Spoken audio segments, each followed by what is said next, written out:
मनाने मान्य केलं. सगळ्यांच्याच नशिबात हे असतं असं नाही. बीडच्या परगण्यामध्ये देशपांडे नावाचे गृहस्थ होते, ब्राह्मण गृहस्थ. त्या देशपांड्यांना अशी इच्छा झाली की जगातलं जे अत्युच्च ज्ञान आहे ते अत्युच्च ज्ञान आपल्याला मिळावं. ते देणार कोण? ज्ञानेश्वरांशिवाय आहे कोण?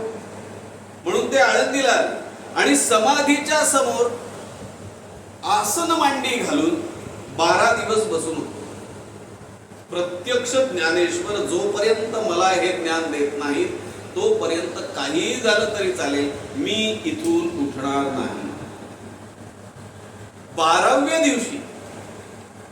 दिवशी त्यांच्या स्वप्नामध्ये आले ज्ञानदेव आणि ज्ञानदेवांनी त्यांना सांगितलं, बाबा रे, तुला हे ज्ञान हवं असेल तर जे ज्ञान तुला मला मी द्यावं अशी अपेक्षा आहे ते तू माझ्याकडे मागू नकोस. तू इथून उठ आणि ते ज्ञान मिळवण्याकरता देहूला जा. तुकाराम नावाचे जे सद्गृहस्थ आहेत त्या तुकारामांच्या घरी गेलास की तुला हे ज्ञान पटकन मिळेल. माझ्या इथे बसलास तर समजून घ्यायला जन्म काढावे लागतील. तुकारामांकडे गेलास तर तुला काही क्षणामध्ये जगातल्या अत्युच्च तत्वज्ञानाचं ज्ञान. हा माणूस उठला, कारण प्रत्यक्ष समाधी समोर 12व्या दिवशी ज्ञानदेवांनी जो साक्षात्कार देऊन सांगितलंय की मला तुकाराम महाराज जे काही आहेत ते जगातलं तत्वज्ञान जे ज्ञानेश्वर देणार आहेत ते मला देतील, या विश्वासानं तो देहूला आला. चौकशी केली, तुकाराम कोण आहेत, काय आहे.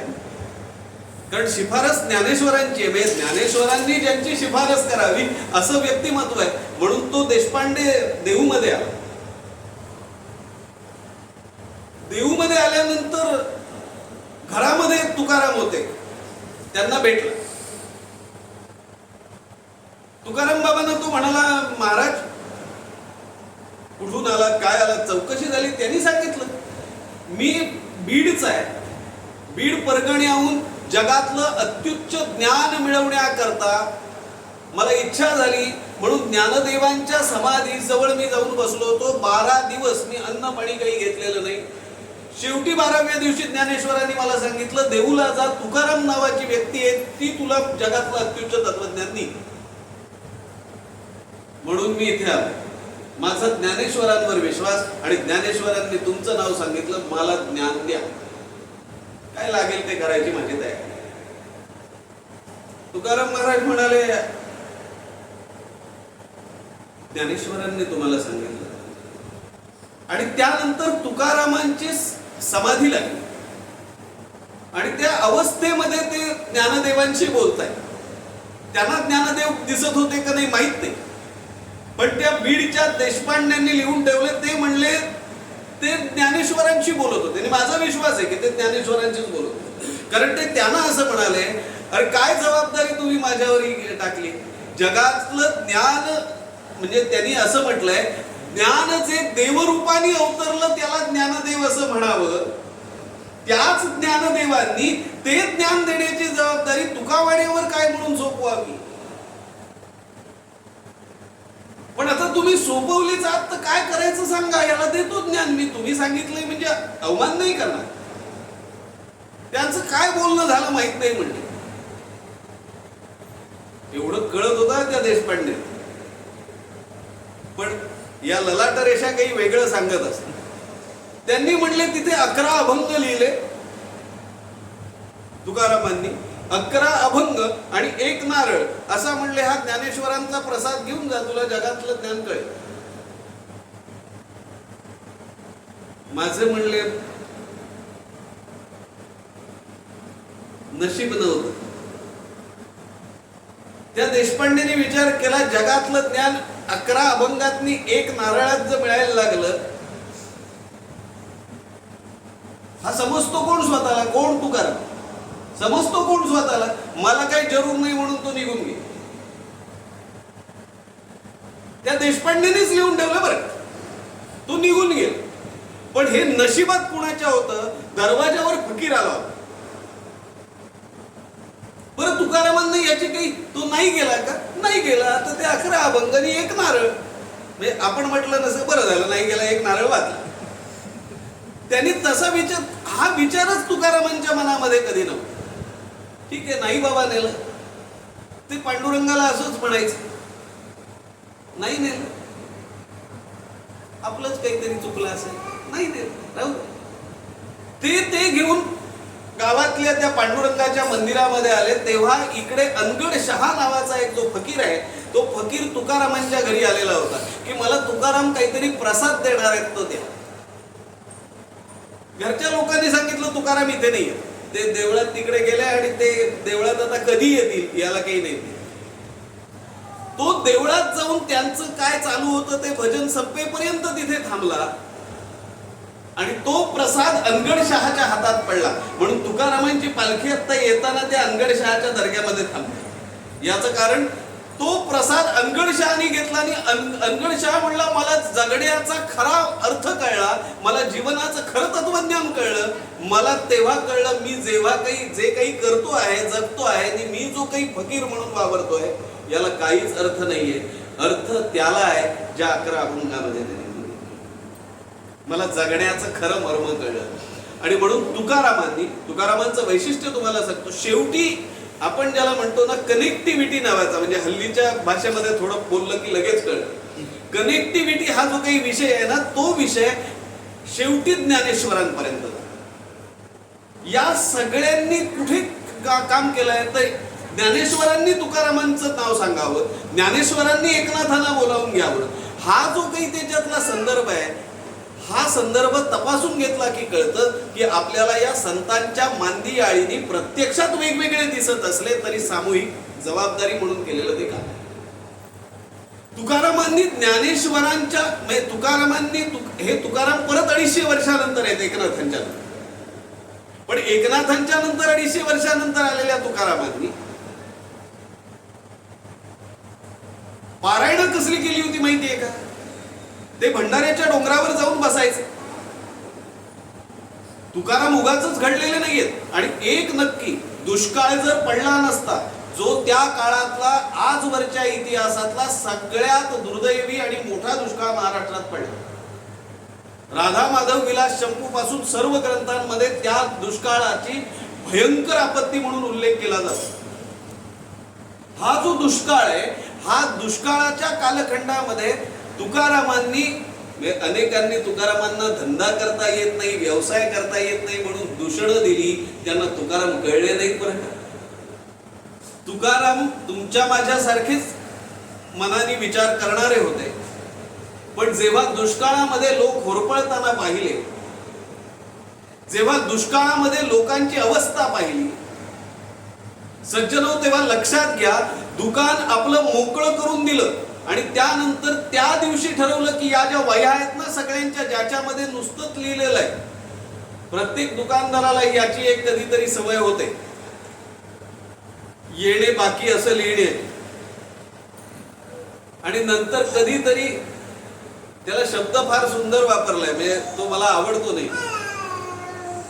तो माणूस तो ते पोथीसारखंच ते बघतो, किती येणं आहे, दिवसेंदिवस ते फुगत असतं. आणि स्वतः समाधान करून, म्हणजे मी तुम्हाला अनेक वेळा सांगतो, दुकानदारांना येण्यावर जर टॅक्स बसवला तर व्यापारात सगळ्यात जास्त टॅक्स सरकारला मिळेल.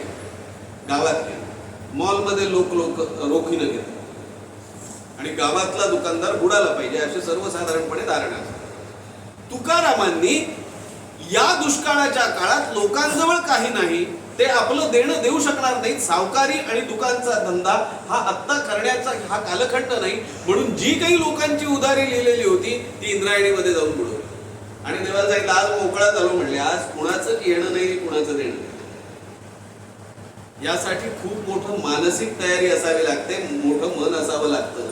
तुकारामांना व्यवसायातलं काही कळत नव्हतं म्हणून त्यांनी तसं केलं नव्हतं. याचं कारण हे येणंच शक्य नाही, एवढा भयंकर दुष्काळ होता. त्याच वेळेला त्यांनी आपल्या दुकानातला जिन्नस हा त्या लोकांचं पोट भरण्याकरता दिला. याचा अर्थ एकच होता की हे सगळं बुडणार होतं. लोक बुडाले, काही काळानंतर तुकाराम बुडाले. पण तुकारामांना असं वाटलं नाही मी बुडालो, माझं कर्तव्य मी केलं. त्या काळामध्ये तुकारामांनी केलेली ही सेवा बाकीच्यांनी लक्षात घेतली नाही, तरी पांडुरंगाच्या चरणी त्याची नोंद झाली होती. तेव्हा तुकाराम यातून सगळ्यातून बाहेर पडल्यानंतर आता धंदाही नाही, तो चालायचा बंद झाला, तो बंद करून टाकला, आता करायचं काय. तेव्हा तुकारामांनी भंडाऱ्याच्या डोंगरावर पारायण सुरू केली आणि ती पारायण वेड्यासारखी केली तुकारामांनी.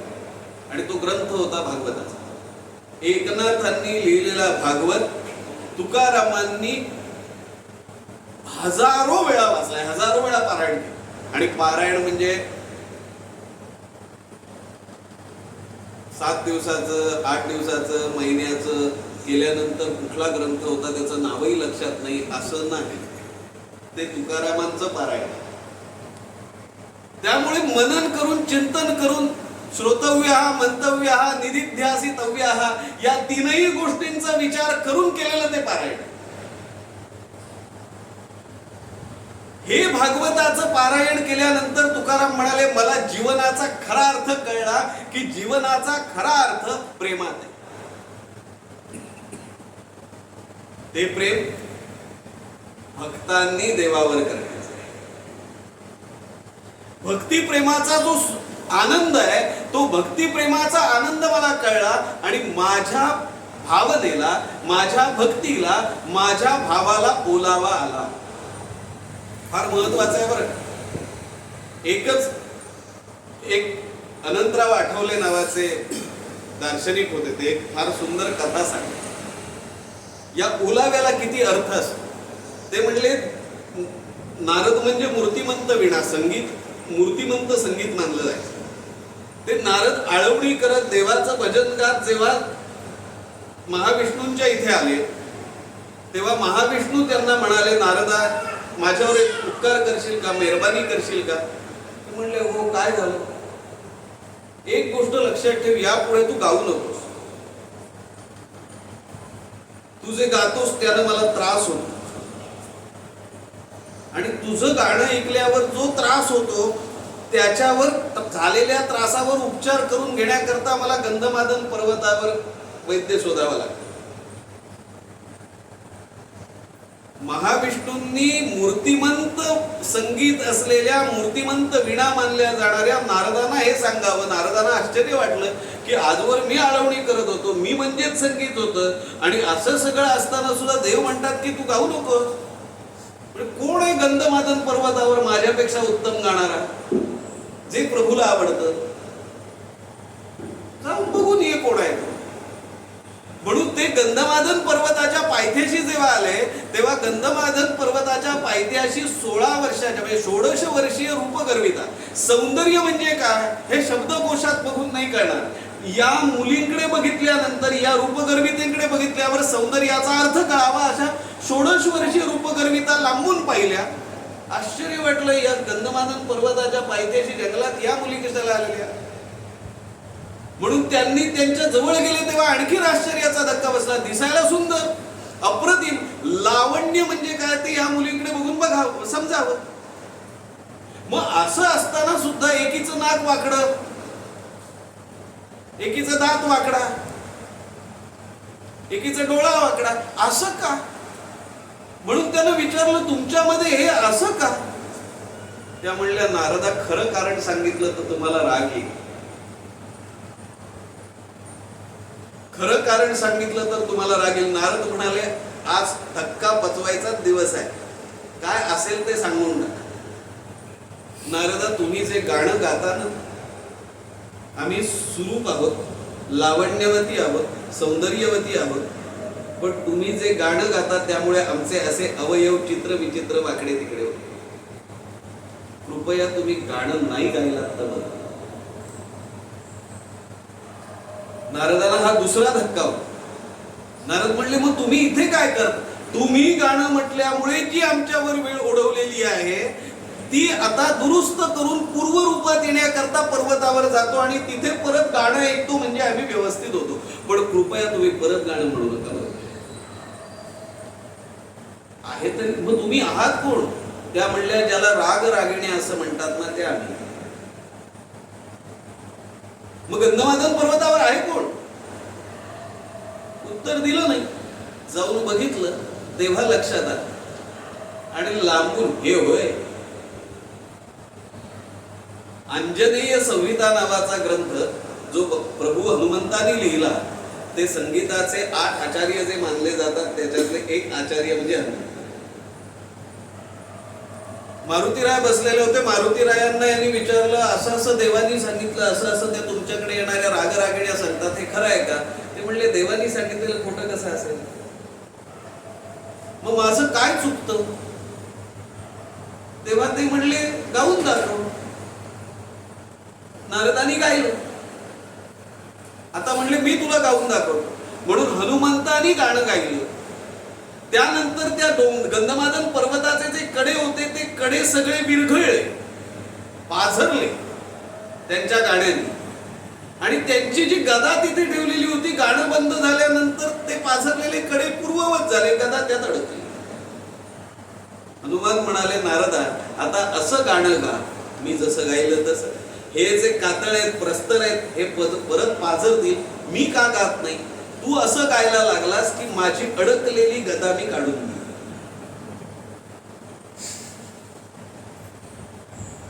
नारदांनी प्रयत्न केला, झालं नाही. तेव्हा त्यांनी सांगितलं, संगीताचा उत्तम ज्ञानी आहेस नारदा, तू म्हणजेच संगीत आहेस.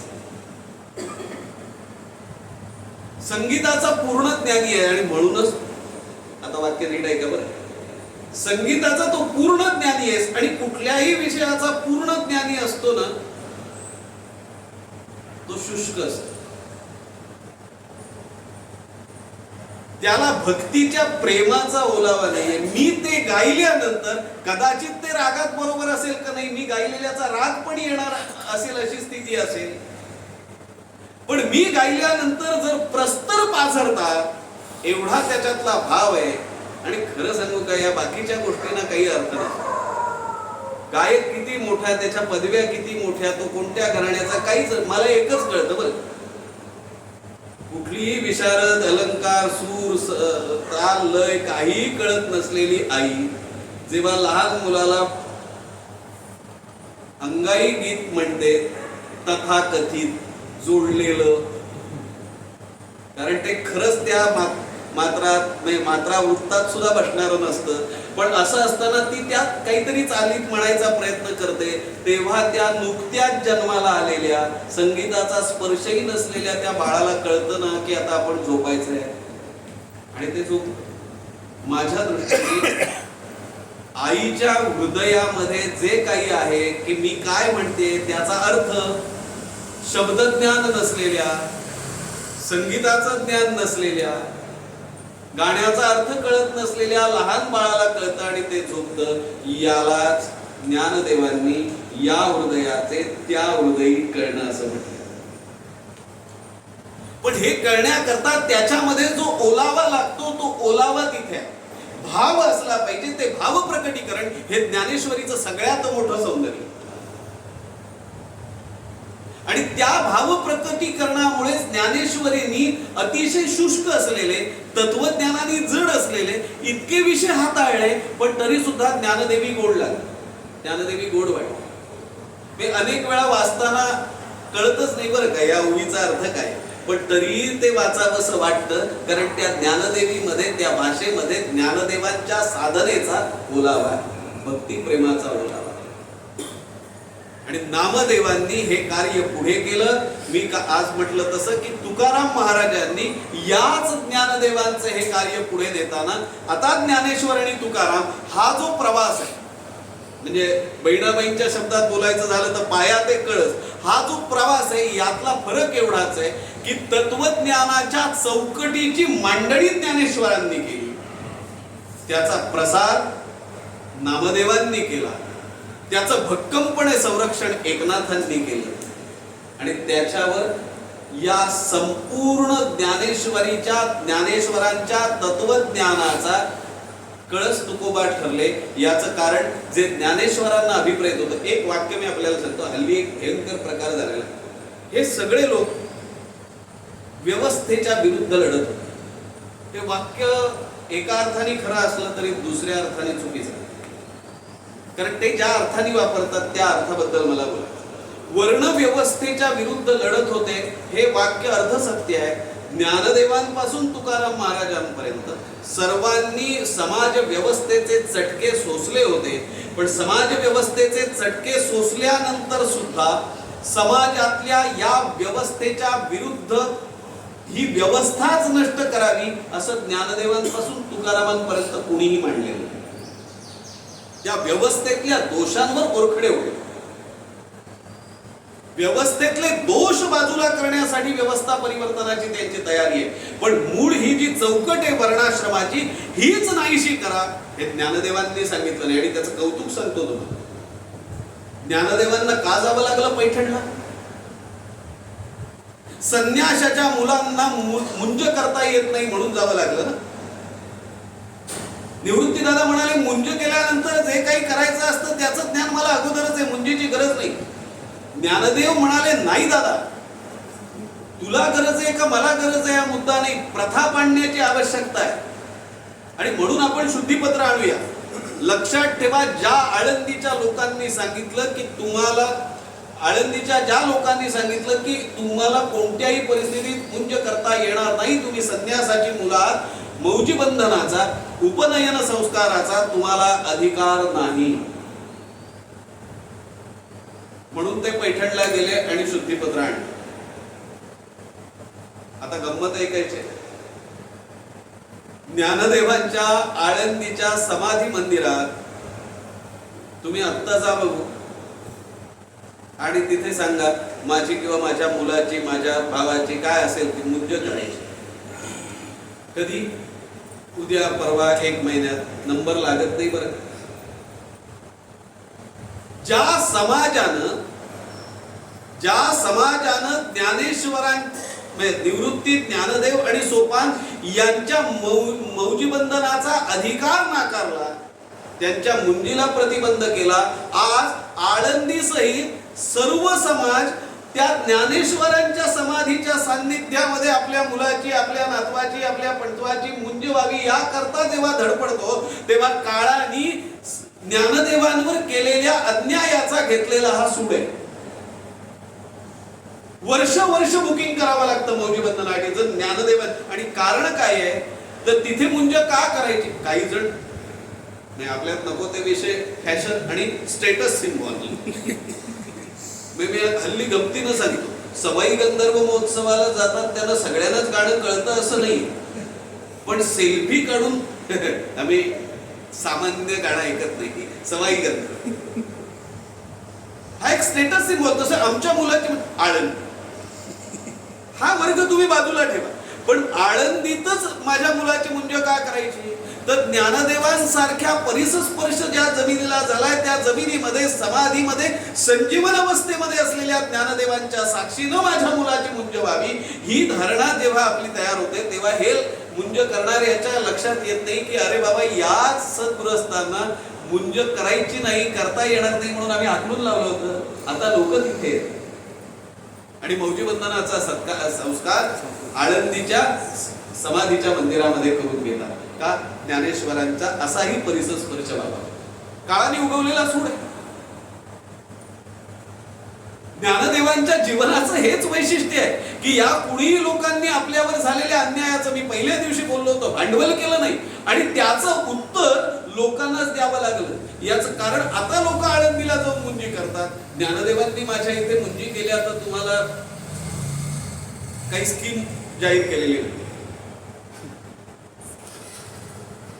पण तरीही लोक तिथे जातात. ज्ञानदेवांच्या समाधीच्या प्रेरणेने अनेक लोकांनी समाधीला नुसतं टेकून बसलं म्हणून मला ज्ञानदेवांचा आशीर्वाद मिळाला असे सांगणारे महात्मे खूप आहेत की जे सांगतात या समाधी अवस्था काहीतरी इथे आहे, आम्हाला नाही समजत काय आहे, पण इथे बसल्यानंतर आपल्या मनातल्या प्रश्नांची उत्तरं आम्हाला मिळतात. ज्यांना आयुष्यभर आम्ही प्रश्नच निर्माण करून ठेवले, ज्यांना आम्ही फक्त प्रश्नच निर्माण करून ठेवले, सोडवले ज्यांचे प्रश्न कधी नाही, जेव्हा माणसं प्रश्नांच्या गर्तेमध्ये लोळतात ना, तेव्हा मनाला शांतता मिळवण्याकरता, समाधान मिळवण्याकरता ज्याला प्रश्नांनी छळलं त्याच्या सान्निध्यामध्ये जातात आणि तिथे जाऊन आपण शांत होतात. हा काळाने उगवलेला माणसावरचा सूर नाही. काय भोगायला लावायचं असतं आणि काय नाही केलं. जे विठ्ठल पंतांनी जे केलं त्याच्या करता त्यांनी सांगितलं, मी काल परवा उल्लेख केला की तुम्ही देहांत प्रायश्चित्त घ्या. तुम्हाला या प्रायश्चित्तच लिहिलेलं नाही. संन्यासानंतर परत जर गृहस्थाश्रम स्वीकारला असता त्यांनी ते प्रायश्चित्त घेतलं ना. पण ज्या वेळेला त्यांनी हे प्रायश्चित्त घेतलं तेव्हा ही चिमुकली असलेली 4 मुलं, या मुलांचं काय, ती सिद्धपेठावर का अडकली, त्यांना जेवण कोण घालील हे प्रश्न समाजाने विचारले नाहीत. त्याच समाजासाठी ज्ञानदेवांनी विश्वात्मक देवाची व्याप्ती निर्माण करून पसायदान मानले. ही माणसं खरंच मोठी होती. ही माणसं प्रत्यक्ष परमेश्वर होती. याचं हे एकमेव उदाहरण आहे. हे सामान्य माणसांच्या पोटीतला विषय नाही की मला ज्यांनी त्रास दिला त्यांना छळून त्यांचा नाश कसा करता येईल याचाच विचार आम्ही करतो.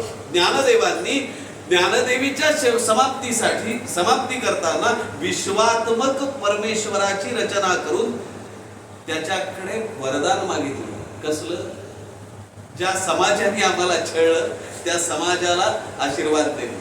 आणि परत मला अनेक वेळा प्रश्न पडतो की याची रचना करणारे ज्ञानेश्वर आणि भोगणारे ज्ञानेश्वर वेगळे तर नव्हते. याचं कारण खडांची व्यंकटी सांडो असा हा माणूस म्हणतो. जेव्हा एवढं सगळं आपल्या आई वडिलांना त्यांनी जलसमाधी घ्यायला लागली, आपल्याला मुंजीसारखा साधा अधिकार सुद्धा दिलेला नाहीये, लोक भिक्षा देत नाहीये, म्हणजे भीक मागायची वेळ आमच्यावर आलेली असताना आम्हाला कोणी भीक घालत नाहीये. अहो भीक सोडावं. मांडे भाजण्याकरता नळ्याची खापरी सुद्धा आम्हाला कोणी देत नाही, जे अंत्यजांनाही मिळते तीही आम्हाला कोणी द्यायला तयार नाही. अशा समाजाच्या मध्ये, त्या समाजाच्या बाबतीमध्ये तो माणूस म्हणतो खळांची व्यंकटी सांडतो. असे खळ नष्ट होत म्हणून तो म्हणत नाहीये, कारण मुळात ते खळ का झाले, ते दुष्ट का झाले, ती खल प्रवृत्ती का आली, ती व्यंकटी जी त्यांच्यामध्ये आली ना, त्या व्यंकटीनं त्याला खल बनवलं. ती व्यंकटी निघून जाऊ दे हे सांगणारा माणूस खरंच ज्ञानेश्वरच असतो. तो ईश्वरच असावा लागतो.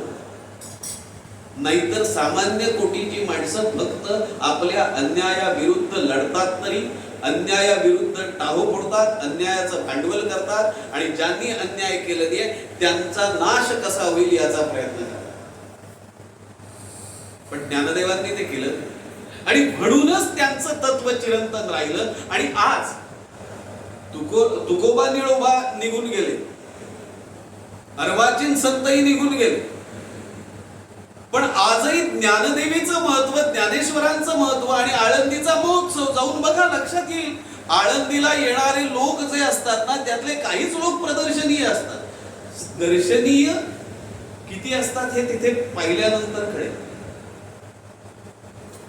जे सावलीही मुलांची घेत नव्हते ते आता ज्ञानेश्वरांच्या सावलीसाठी धडपडतात. हा काळाने उगवलेला तिसरा सूर. आणि म्हणून ज्ञानेश्वरांचं लोकोत्तर जीवन हाच ज्ञानेश्वरांच्या जगण्याचा, अजरामर होण्याचा खरा आधार होता. त्यांनी समाधी घेतली असेल, त्यांच्या देहाची अवस्था सोडली असेल, पण समाजाची व्यवस्था त्यांनी बदलून टाकली हे मात्र नक्की. आणि ते कुठपर्यंत, हा विचार कुठपर्यंत, नाथांना प्रेरणा दिली. अंत्यज असलेल्या वस्तीमध्ये जाऊन नाथांनी भोजन करण्यापासून सर्व केलं. आणि ह्याचं कारण हे एकनाथ करू शकले, याचं मूळ स्रोत कुठे आहे तर तो ज्ञानदेवांच्या संप्रदाय निर्मितीमध्ये आहे. ज्या भागवत धर्म संप्रदायामुळे मी पहिल्या दिवशी दुसऱ्या दिवशी उल्लेख केला की वेगवेगळ्या जातीमध्ये, ज्ञातीमध्ये जन्माला आलेले जे सगळे संत होते ते संत एकाच बैठकीवर बसू शकले, एकाच बैठकीवर येऊ शकले. आणि जगातला सगळ्यात सोहळा मानला जाणारा देव, त्या देवाला सुद्धा सेना नावी चालले, त्या देवाला सुद्धा बंका महार चालला, त्या देवाला सुद्धा चोखा महार चालला, त्या देवाला गोरोबा कुंभार चालला, त्याला नामदेव शेट्टी चालले. अमुक एका जातीतला संत मला चालत नाही असं देव कधीही म्हणाला नाही. आणि मग समाजाच्या व्यवस्थेला हे दिलेलं एक प्रकारचं आव्हान आहे की वेगवेगळे संत वेगवेगळ्या ठिकाणी कार्य करीत असले तरी वारकरी म्हणून भागवत संप्रदायाचे अधिकारी म्हणून हे जेव्हा एकाच पीठावर येतात, एकाच आसनावर येतात, तेव्हा समाजामधल्या भेदाभेद अमंगळ हे जे सुचवायचं होतं त्याचं उत्तर देऊन मोकळे होतात. हे विष्णुमय जग आहे, इथे सगळे वेगवेगळे बसलेले असले तरी हे सगळे एकच भेदाभेद नाहीसे करून पांडुरंगाचे निस्सीम उपासक म्हणून आले. आणि म्हणून या मंदिराला कळस जो तुकाराम महाराजांनी चढवला त्याच्यामध्ये तुकारामांनी याच्या पुढचं कार्य केलं, नामदेवांनी प्रचार केला. लक्षात ठेवा, नामदेव हे आद्य पद्य चरित्रकार आहेत. ज्ञानेश्वरांचं पद्यात्मक चरित्र 3 टप्प्यामध्ये नामदेवांनी लिहिलं.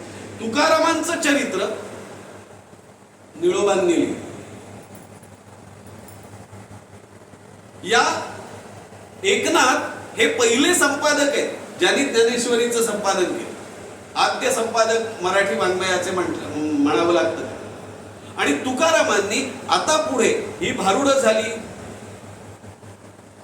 वेगवेगळे ग्रंथ झाले, तुकाराम या भानगडीत पडले नाही. तुकाराम म्हणाले आता माझी अभंग गाथा लिहितो, गाथा लिहायची म्हणून त्यांनी रोज एक 5 ओळी लिहितो, रोज 5 अभंग करतो, असं काही नाही. जेव्हा सुचला तेव्हा त्याचं सिद्ध केलेलं अशा प्रकारची ती गाथा तयार होती. आता त्याच्यामध्ये काय झालंय, नामदेवांच्या आणि सगळ्यात कमी अभंग नामदेवांचे आहेत, बरं 2500 आहेत. तुकारामांचे 4000च्या संख्येने आहेत. ज्ञानदेवांचे अभंग कमी आहेत पण बाकीचं काम जास्त आहे. एकनाथांचे अभंग कमी आहेत पण एकनाथांनी स्वैर विहार केलाय सर्व प्रांतावर. आणि सगळ्यात महत्वाची गोष्ट, तुकारामांनी गाथा लिहित असताना सुद्धा एकनाथांचीच री ओढली. एकनाथ, तुम्हाला गाथेमध्ये तुम्हाला काल्याचे अभंग दिसतील, तुम्हाला वासुदेवाचा अभंग दिसतो, तुम्हाला भूपाळी दिसते. आणि या सगळ्यांनी सर्वसामान्य माणसाला देवाला आळवण्याची जी ताकद आहे ती आपल्याला दिली. आणि म्हणून लक्षात ठेवा, युगे 28 विटेवरी उभा हे जेव्हा नामदेवांनी लिहिलं, जेव्हा दत्त महाराजांचं दर्शन झालं तेव्हा एकनाथांनी त्रिगुणात्मक त्रयमूर्ती लिहिलं, जेव्हा मयुरेश्वराचं दर्शन झालं तेव्हा रामदासांनी सुखकर्ता लिहिलं, जेव्हा लवथळेश्वराचं दर्शन झालं तेव्हा लवथवती विक्राळा लिहिलं. या सगळ्या आरतींनी त्यांना घडलेल्या दर्शनांनी समाजाला दर्शन देण्याचं काम केलं. आम्ही त्या दृष्टीने आरतीकडे बघितलं तर मात्र आपल्याला या आरती वाङ्मयाची संतांनी केलेली निर्मिती त्याचं महत्व पटून सगळ्या संतांनी केलं. पण सर्वात जास्त उपकार रामदासांचा.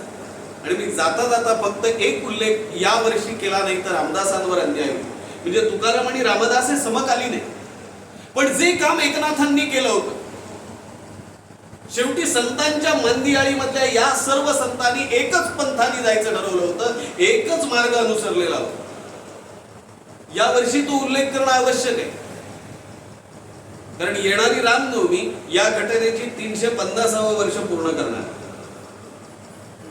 चाफळच्या राम मंदिराचा उत्सव आणि या उत्सवाच्या निमित्तानं सहस्र ब्राह्मण भोजन घालावं असं समर्थ रामदासांचा संकल्प होता. मी काल जे विधान केलंय, पहिल्या दिवशी जे विधान केलंय ते आजही माझं कायम आहे की इतिहासामध्ये घडणाऱ्या घटनातून आम्हाला शहाणपणा येत नाही हे आमच्या वारंवार पराभूत होण्याचं किंवा पारतंत्र्यात जाण्याचं खरं कारण आहे. मी परत एकदा ते आपल्याला पटवून देतो. सहस्र ब्राह्मण भोजन घालायचं असं चाफळला रामदासांनी ठरवलं. सर्व ब्राह्मण समुदायाला आमंत्रण स्वतः समर्थांनी केली, समर्थ रामदासांनी केली.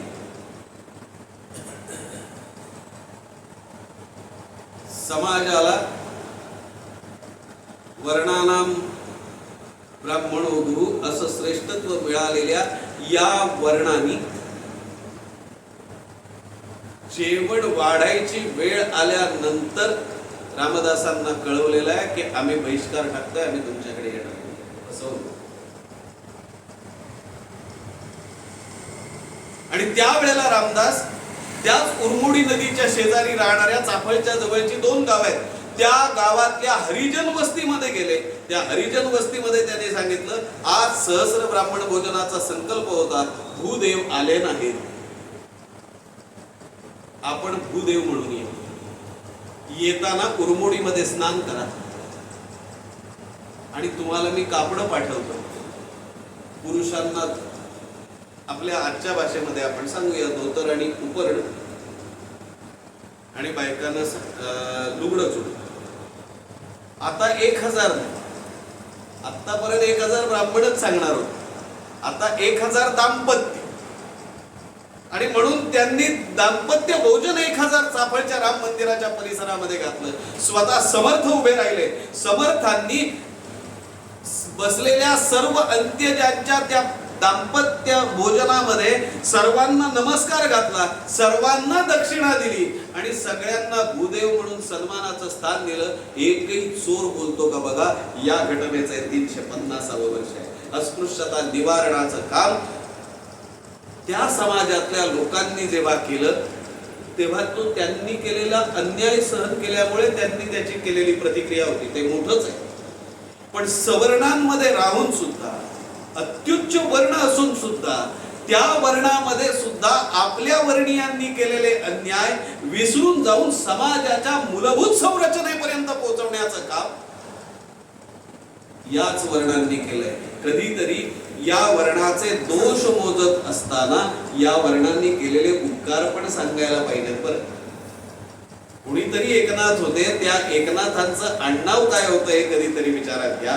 त्या एकनाथांच्या, मला कुठल्याही संतांना जातीच्या दाखल्यामध्ये अडकवलेलं आवडत नाही, याचं कारण ते मुळात त्याच्या पलीकडे गेलेले होते.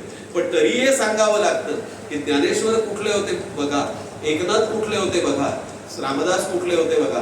या सर्वांनी जे सहन केलंय, या सहन केलेल्याच्या मध्ये सुद्धा या लोकांनी त्याच्याबद्दल परत भूदेव म्हणून ब्रह्मवृंदाला नमस्कारच केले.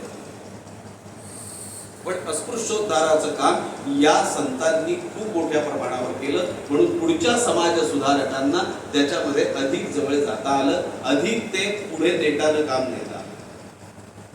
साफळच्या रामनवमीच्या उत्सवामध्ये घडलेल्या या घटनेचं हे 350वे वर्ष. 1674 ची रामनवमी लक्षात ठेवा. या वर्षी 2024 ते 2 सण हे 2 आपल्या महत्वाच्या उत्सवांशी संबंधित. एक रामनवमी, रामदासांनी हा अस्पृश्योद्धाराचा सोडलेला यशस्वी केलेला संकल्प. आणि आज तुम्ही याचा विचार करू नका, आज याच्यामध्ये मांडी लावून आपण बसतो. त्या काळामध्ये रामदासांनी हे केलं, त्यानंतर रामदासाला बहिष्कृत करण्याची कोणाची हिंमत राहिली नाही. बरं, हे महत्वाचं. आणि दुसरे म्हणून ती रामनवमी आणि महाशिवरात्र येणारी जी महाशिवरात्र आहे तीही 350वी महाशिवरात्र आहे. सरसेनापती प्रतापराव सरनोबतात आणि त्यांच्या सोबत जे 7 जण गेले, ज्याच्यावर ते पुढे वेडात मराठे वीर दौडले सात लिहिलं,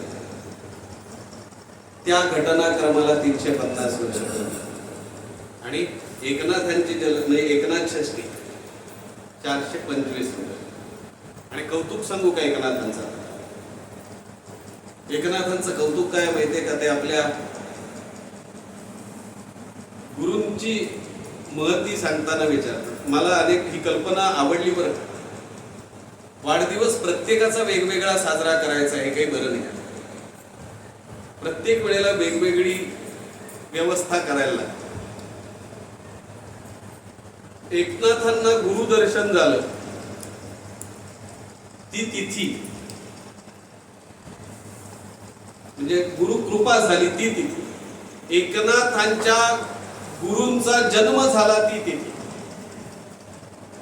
एकनाथांच्या गुरूंचं निर्वाण झालं ती तिथी. एकनाथांना दत्त दर्शन झालं ती तिथी. आणि एकनाथ निजधामाला जाण्याकरता त्यांनी जी समाधी घेतली ती तिथी एकच आहे, म्हणून त्याला नाथ षष्ठी म्हणतात. षष्ठी सुद्धा सनाथ झाली. जनार्दन स्वामींचा जन्मदिवस नाथ षष्ठीचा, जनार्दन स्वामींचं निर्वाण नाथ षष्ठीला. नाथांना दत्तदर्शन नाथषष्ठीला, म्हणजे पुढे त्याला मग नाथषष्ठी म्हणतात. नाथांचं निर्वाण नाथषष्ठी, पंचपर्व तिथी म्हणून नाथषष्ठीला म्हणतात. आणि म्हणून आज पैठणच्या वाड्यामध्ये जेव्हा नाथषष्ठीचा उत्सव असतो, रत्नागिरी जिल्ह्यात एकाच ठिकाणी होतो नाही, नाथषष्ठीचा जो उत्सव होतो त्या नाथषष्ठीच्या पैठणच्या उत्सवामध्ये एकाच दिवशी नाथांच्या गुरूंची जयंती, नाथांच्या गुरुजींची पुण्यतिथी, नाथांची पुण्यतिथी, नाथांच्या दत्तदर्शनाचा वर्धापन, या सगळ्या गोष्टी एकाच दिवशी साजऱ्या केल्या जातात. हे नाथ, आणि आपल्या माहिती करता सांगतो, हे नाथ दुसऱ्यांदा गेले बरं, ती नाथषष्ठी. त्याच्यापूर्वी एकनाथ तुमच्या माझ्यासारखी माणसं जसे जातात तसे गेले होते. लोक पैठण मधली म्हणली हे नाथ असे काही एवढे नाथ मोठे होते, देव त्यांच्याकडे राहायचा हे सगळं होतं, मग नाथ एवढे मोठे ते असे सामान्यांसारखे जातील का म्हणून नाथ उठून बसले होते. ही नाथांच्या चरित्रातली अद्भुत घटना आहे. असं आहे ना, मग आता नाथषष्ठीला जातो. मृत्यूवरही ज्यांचा विजय आहे, आणि मला मृत्यू केव्हा, त्यांनी विधान बदललं नाही पण मृत्यू केव्हा येईल याची जाणीव मृत्यूलाही करून देण्यावर, मृत्यूवर हुकमत मिळवणाऱ्यांपैकी नाथ होते. आणि या सगळ्याचं एकमेव कारण होतं, एकमेव कारण, ज्ञानदेवांनी ज्या भागवत संप्रदायाचा पाया रचला ते हे मंदिर. पण मंदिर म्हटल्यानंतर त्या मंदिरामध्ये फार वाईट आहे बरं का, पण सत्य आहे, हिंदू समाजाचं श्रद्धास्थान मंदिर,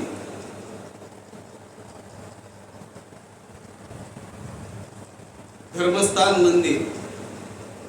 पण त्याच हिंदू समाजातल्या माणसाला विचारा, मंदिरात कसं जावं, मंदिर कसं पाहावं, मंदिरात दर्शन कसं करावं.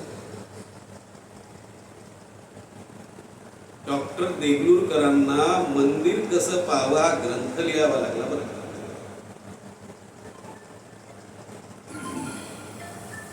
मुळामध्ये आमची जी मंदिर पाहण्याच्या संकल्पना आहेत त्यांना जेव्हा मी संत कृपा झाली इमारत फळा आली, ज्ञानदेवे रचिला पाया उभारिले देवालया म्हणतो, तेव्हा त्या देवालयाची मंदिराची मंदिर पाहण्याची दृष्टी आपल्याकडे असली तरच हे खांब दिसतात, तरच कळस दिसतो, पाया दिसण्याचं कारण नाही.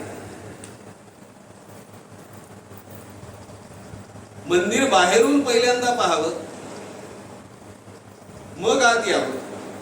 आणि पूर्वीच्या मंदिराला 3 भाग होते. या संतांच्या इमारतीचं देवालय असं वर्णन करताना बहिणाबाईंच्या समोरचे देवालय होतं, ते देवालय कधीतरी समजून घेतलं पाहिजे. मंदिर शास्त्र आमचं जे आहे त्याच्यामध्ये मुळात मंदिराचे 3 भाग प्रामुख्यानं, सभामंडप, अंतराळ आणि गर्भगृह. गाभारा नाही, कुठला शब्द आला तो मला माहित नाही. गर्भगृह, सभामंडपात कुणीही जावं, सभामंडपात बाहेरून येताना बाहेरच्या बाजूला मंदिराला जे कोरलेलं असायचं ती सगळी शिल्प, प्रपंचामध्ये, परमार्थामध्ये आणि माणूस ज्या विषय वासनांमध्ये अडकतो ती सगळी शिल्प बाहेर. या सगळ्यांच्या मधून आता आत जा, हा पहिला संदेश आहे. आत ये. आत आल्यानंतर आधी मनाची सभागृहात तयारी कर, मला तिथे जायचंय. आणि तिथे जायचं असेल आतमध्ये, कोणालाही जायला अडचण नाही, नक्की जा. वाक्य पुढचं ऐकायचं आणि मग किती सोपं आहे त्याचा विचार करायचा बरं.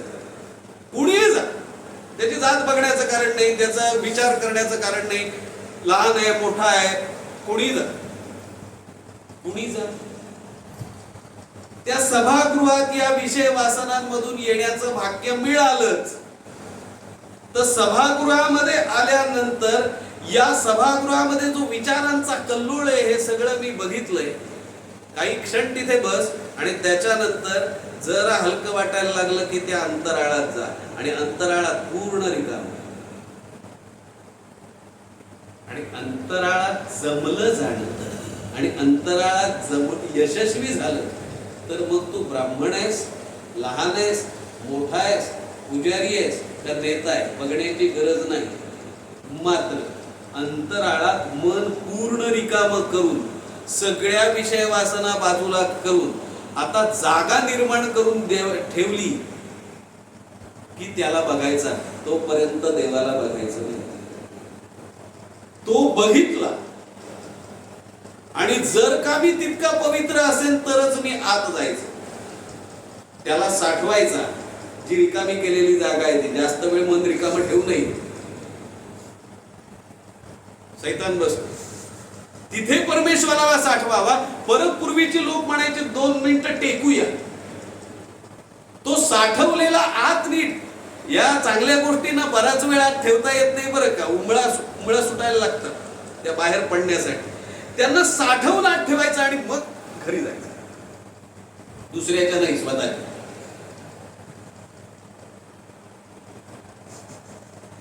हे मंदिर पाहण्याचं शास्त्र.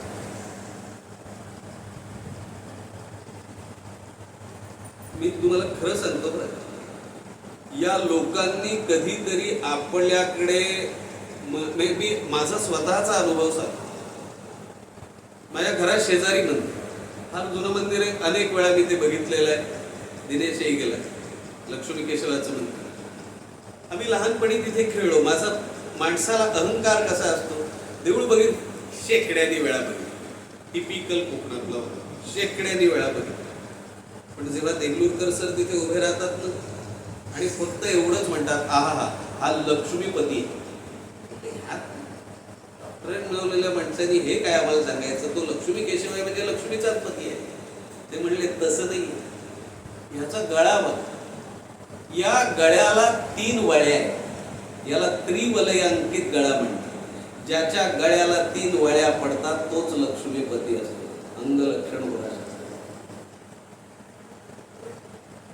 आता आपल्या कुठे गळा काढतात का गळ्याला पडतात त्यांनी बघा.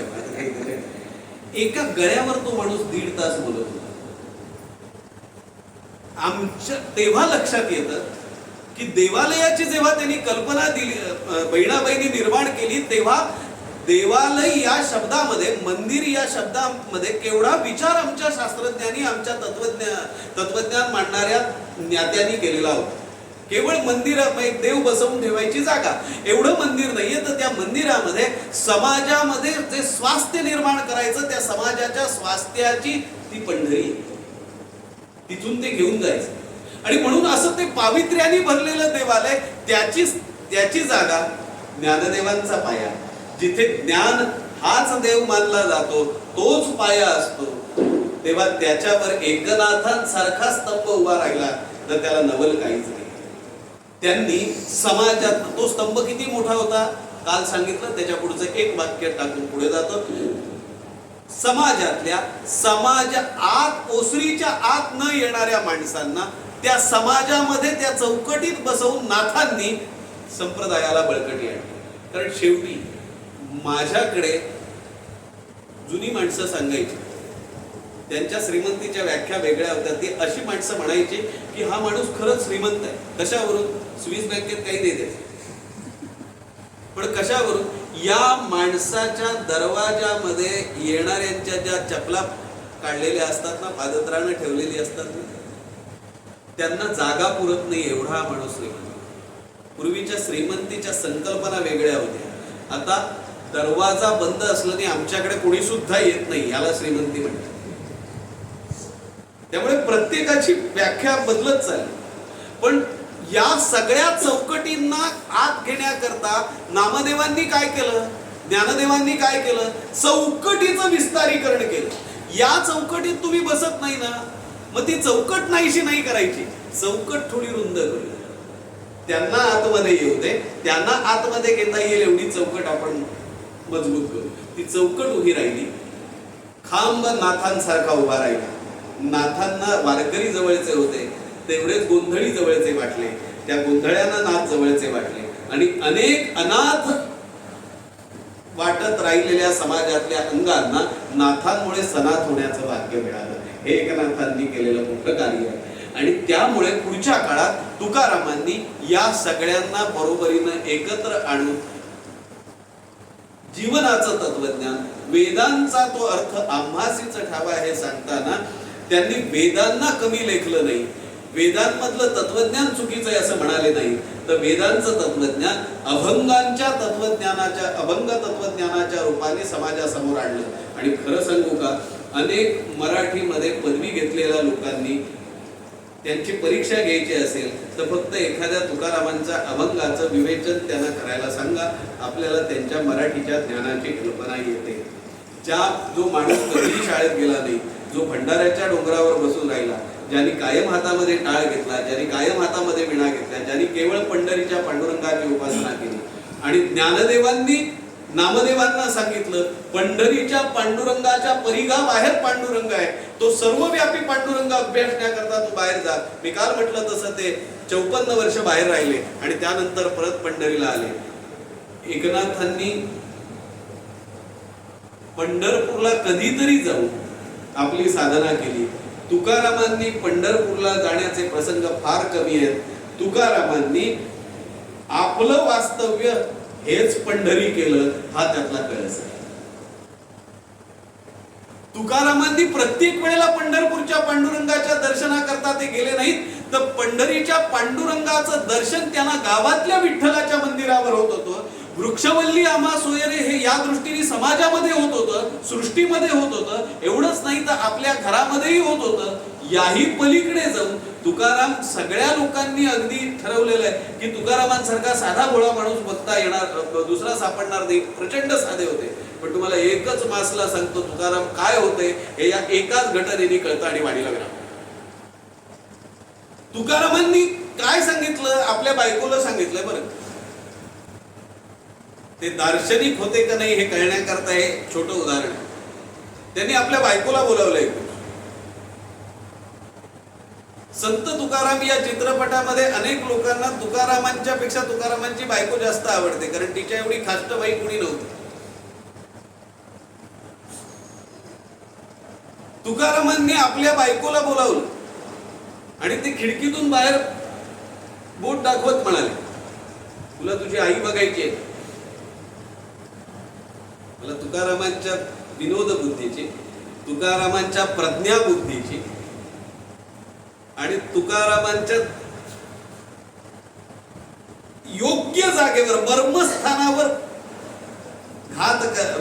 आघात करण्याची दृष्टी फार काही सांगून जाते. लक्षात ठेव, तुला तुझी आई बघायची. ती म्हणली, लागलं का वेळ तुला परत? कारण तिने तुकारामांना कधी चांगलं म्हटलेलं नव्हतं. आणि म्हणून लक्षात ठेवा, तिने नाही म्हटलं म्हणूनच जग तुकारामांना चांगलं म्हणत असे. बरं, अर्थ आपल्याला पाहिजे तसा घ्यायचा.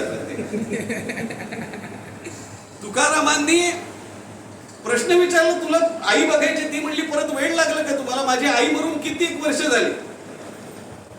ती झाली, तुला दाखवतो. खिडकीतून बोट टाकलं, ती बघ तुझी आई. तुकारामांचीच बायको ती होती.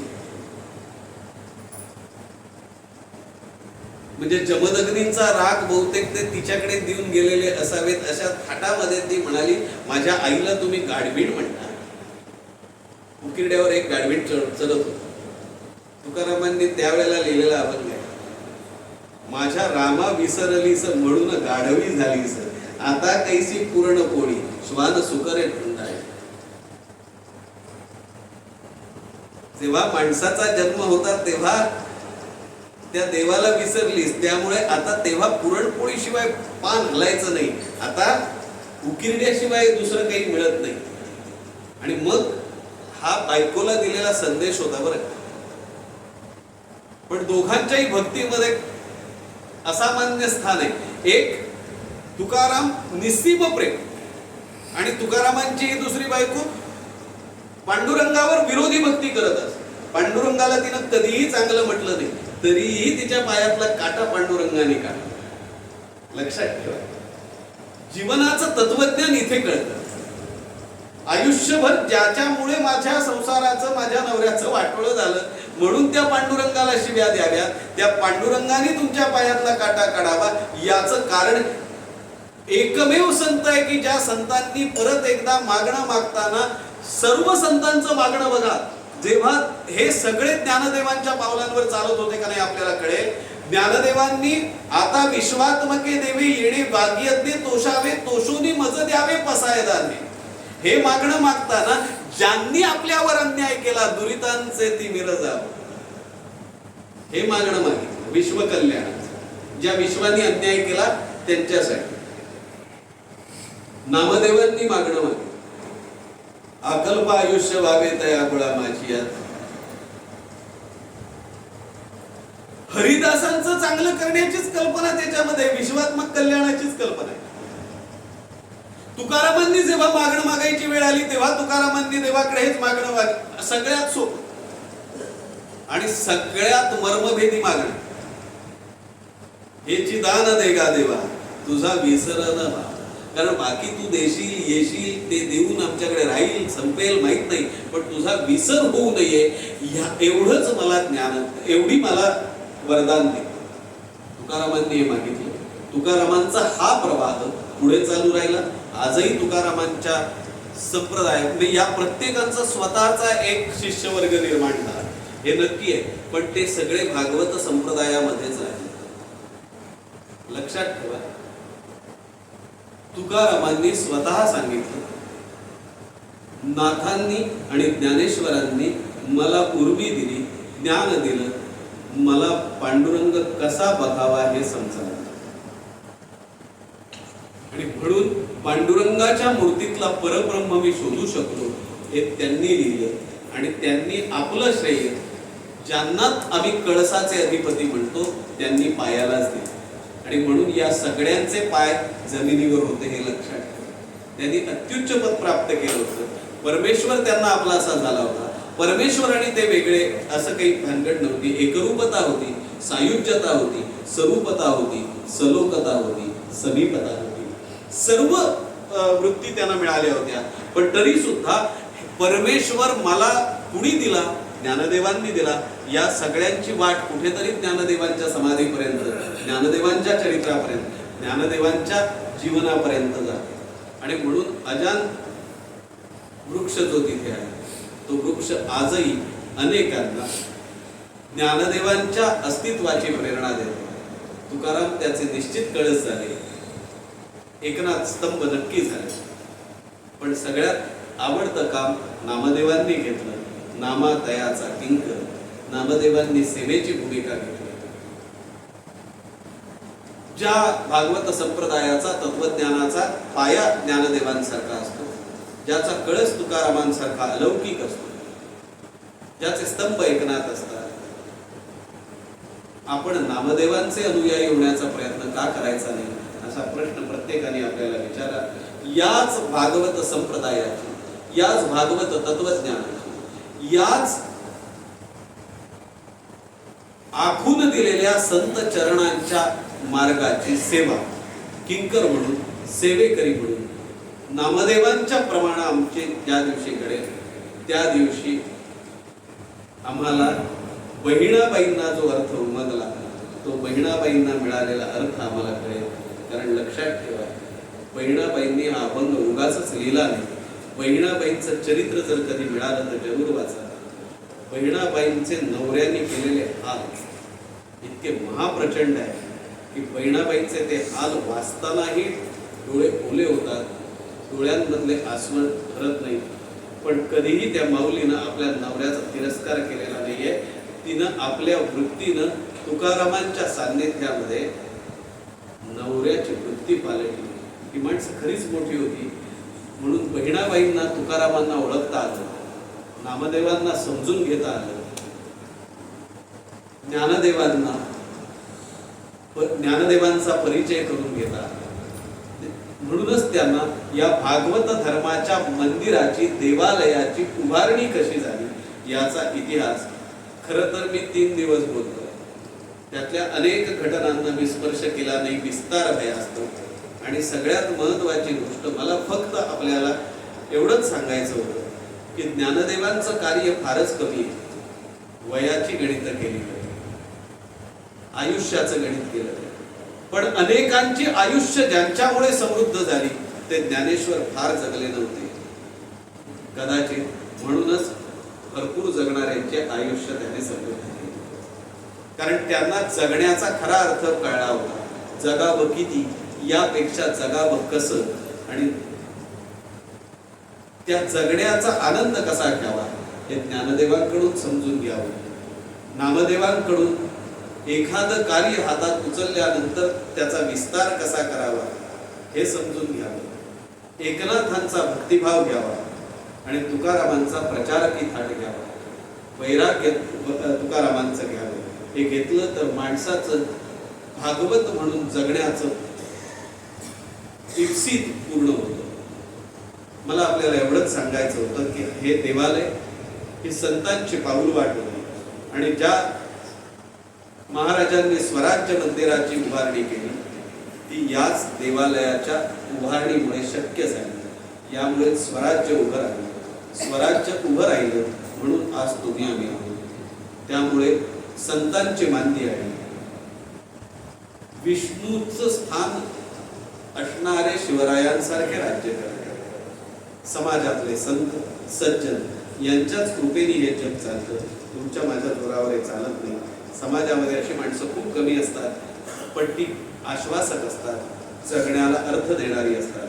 ज्ञानदेवांनी जगण्याला अर्थ दिला, नामदेवांनी जगण्याला अर्थ दिला. एवढंच नाही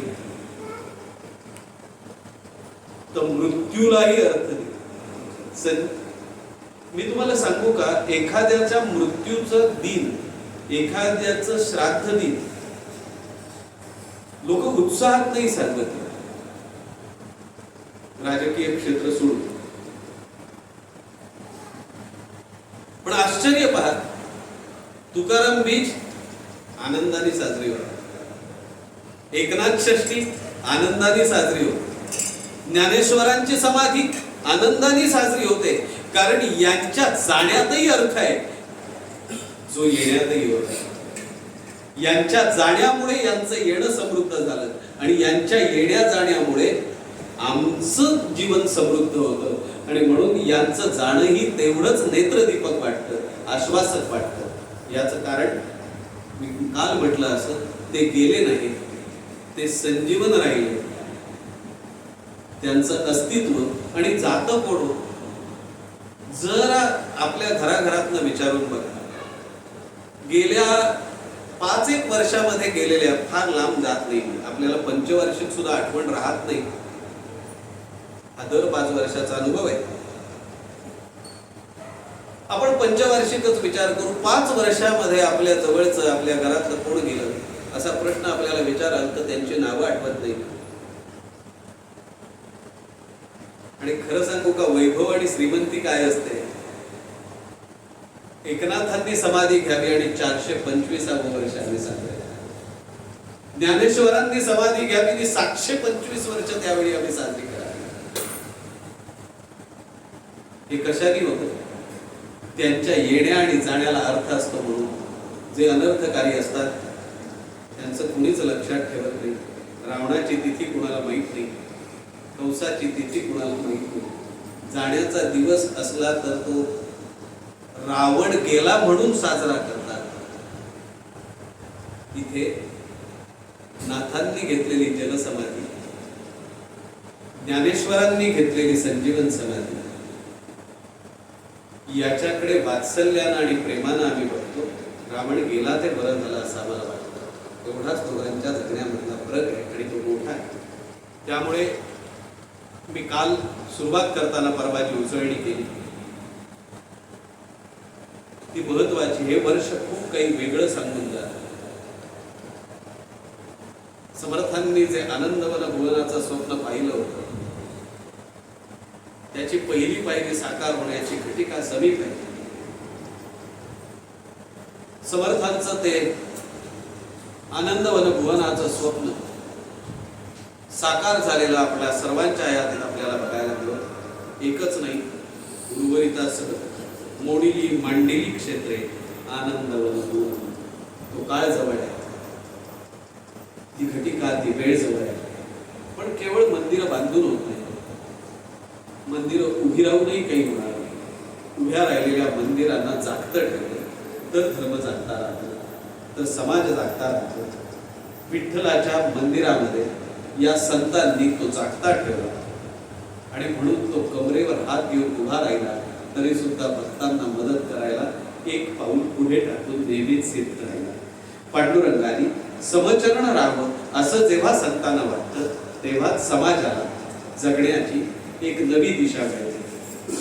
मंगलमूर्तींच्या कृपेने, ज्ञानराजांच्या कृपेने, नाथांच्या कृपेने, रामदासांच्या कृपेने, संतांच्या मांदियाळीच्या कृपेने बहिणाबाईंना जे देवालय कळलं ते देवालय आम्हाला कळावं आणि मंगलमूर्तींच्या चरणावर सुमनांजली अर्पण करावी एवढंच मागणं मंगलमूर्तींच्या चरणाशी मागतो. तात्या आणि दिनेश या दोघांनी विचारलं होतं, नाही म्हणायचा प्रश्न नव्हता, पण आता यावं असं वाटत नाही. म्हणून फार मुळात न जाता 3 दिवस सांगितलेली घेतलेली जबाबदारी पार पडावी या केवळ न्यायानं मंगलमूर्तींच्या चरणावरील सेवा अर्पण करतो. मला माहिती आहे याच्यामध्ये खुलावा नाहीये, फक्त खोलपणा नाहीये, केवळ उथळ चरित्र मांडण्याचा आणि त्याच्यातून एक तत्व आपल्या समोर ठेवण्याचा प्रयत्न केला. नाथांची सेवा करणारे तिसरे उद्धव, या उद्धवाप्रमाणे आपल्याही हातून अशाच नाथांची सेवा करावी एवढी मागणी गणपतीच्या चरणी आणि वाणीला विनंती. ओम शांती शांती.